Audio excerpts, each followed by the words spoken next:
Water, the sailor's element. Water, the sailor's enemy.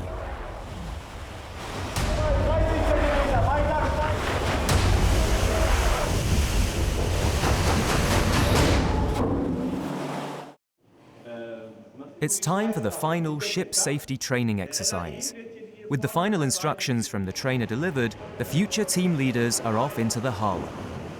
In a minute, Adam Pinsker and his team will be up to their waists in water. Their task?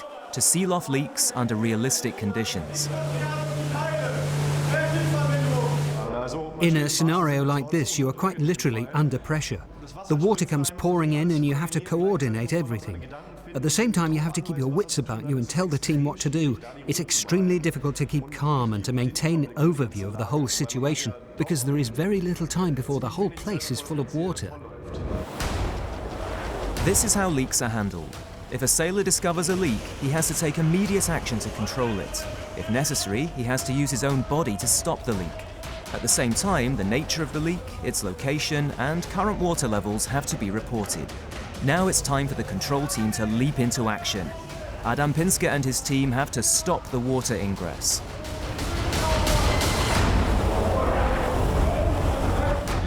Independent thinking, strong leadership, and creative solutions. Those are the qualities instructors look for in their team leaders.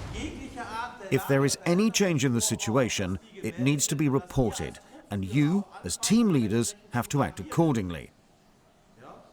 But it's no good if everybody leaves the first damage to run off and control the new damage, and nobody keeps an eye on the original damage, as happened here just now. As I said right at the beginning, if there is no one here, the braces will just give way. The team leader course here in Neustadt takes 10 days. It's the only German Navy facility for this type of training. It involves leading the team and using countermeasures to control leaks, in particular wood, which is very flexible and can resist great pressure if properly attached. Any sailor from private first class can qualify as team leader, in addition to his main duties. Training officer Lieutenant Meissner knows how vitally important ship safety is.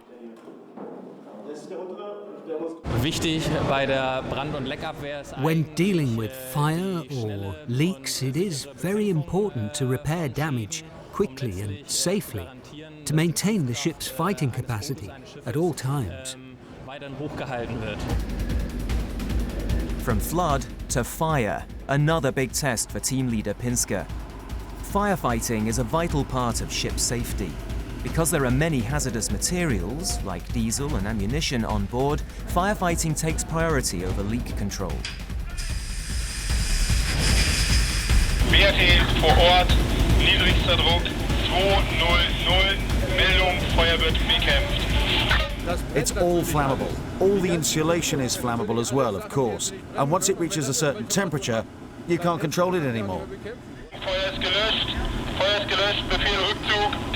Intense smoke and heat, and the need to cope with unfamiliar breathing apparatus while fighting fires at up to 800 degrees ceiling temperature. This training pushes the prospective team leaders to their limits.